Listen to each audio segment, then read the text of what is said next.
Fakultas Keguruan dan Ilmu Pendidikan, Universitas Muhammadiyah Sidoarjo. Baik, saya akan menyampaikan materi yaitu pendidikan anti korupsi. Apa sih itu korupsi? Secara harfiah, korupsi adalah kebusukan, keburukan, kebejatan, ketidakjujuran, dapat disuap, tidak bermoral, penyimpangan dari kesucian. Apa saja bentuk-bentuk korupsi?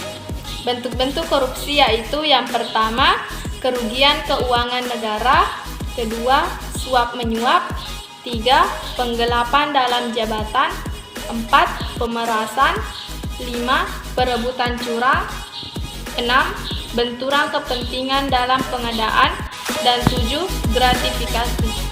Sejarah korupsi terbagi menjadi dua, yaitu pra-kemerdekaan dan pasca kemerdekaan. Pra-kemerdekaan terbagi lagi menjadi dua, yaitu pada masa pemerintahan kerajaan dan pada masa kolonial Belanda. Sedangkan pasca kemerdekaan terbagi menjadi tiga, yaitu Orde Lama, Orde Baru, dan Reformasi. Baiklah, saya akan menjelaskan faktor penyebab korupsi. Yang pertama yaitu faktor politik.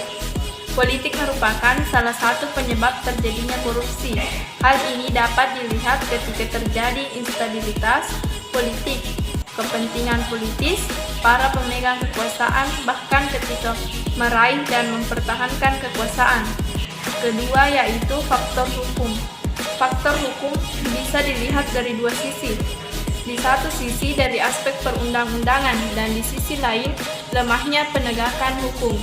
Yang ketiga yaitu faktor ekonomi. Faktor ekonomi juga merupakan salah satu penyebab terjadinya korupsi. Hal itu dapat dijelaskan dari pendapatan atau gaji yang tidak mencukupi kebutuhan. Yang keempat atau yang terakhir yaitu faktor organisasi. Organisasi dalam hal ini adalah organisasi dalam arti yang luas, termasuk sistem pengorganisasian lingkungan masyarakat.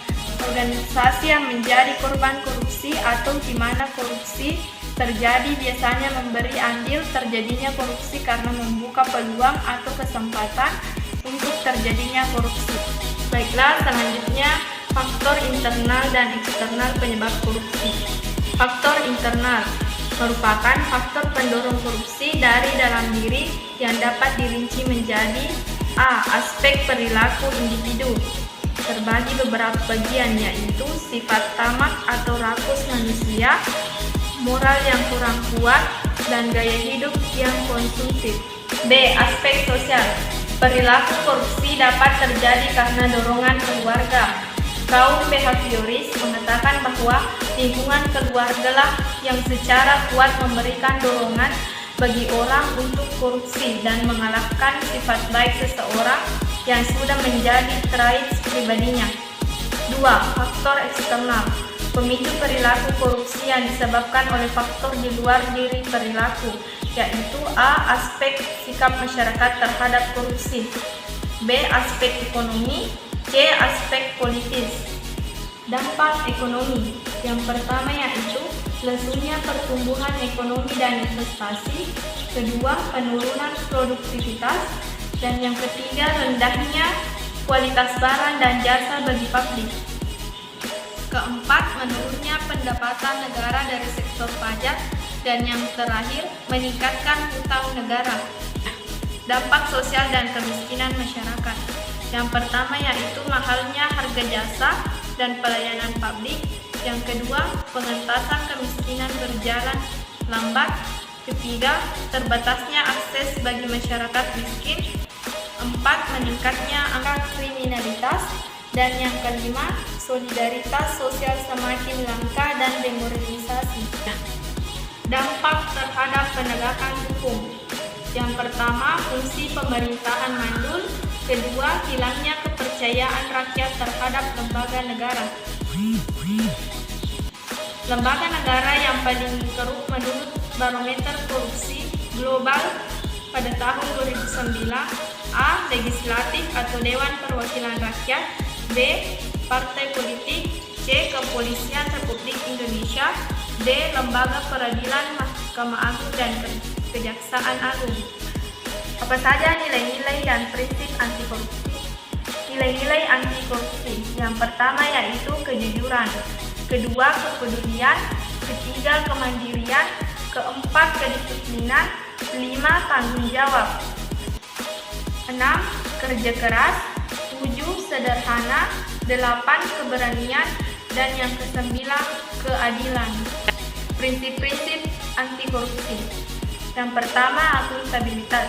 Akuntabilitas adalah kesesuaian antara aturan dan pelaksanaan kerja. Prinsip akuntabilitas dapat dimulai diterapkan oleh mahasiswa dalam kehidupan sehari-hari sebagaimana mahasiswa di kampus. Misalnya, program kegiatan mahasiswa harus dibuat dengan memindahkan aturan yang berlaku di kampus dan dijalankan sesuai dengan aturan.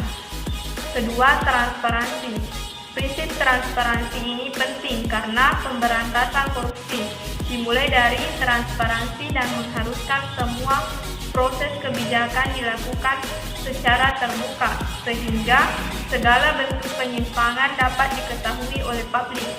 Yang ketiga, kewajiban. Prinsip fairness atau kewajiban ditujukan untuk mencegah terjadinya manipulasi atau ketidakwajaran dalam pengangguran, baik dalam bentuk markup maupun ketidakwajaran lainnya. Keempat, kebijakan. Kebijakan ini berperan untuk mengatur tata interaksi agar tidak terjadi penyimpangan yang dapat merugikan negara dan masyarakat. Dan yang terakhir, kontrol kebijakan. Kontrol kebijakan merupakan upaya agar kebijakan yang dibuat betul-betul efektif dan mengeliminasi semua bentuk korupsi. Baiklah, itulah tadi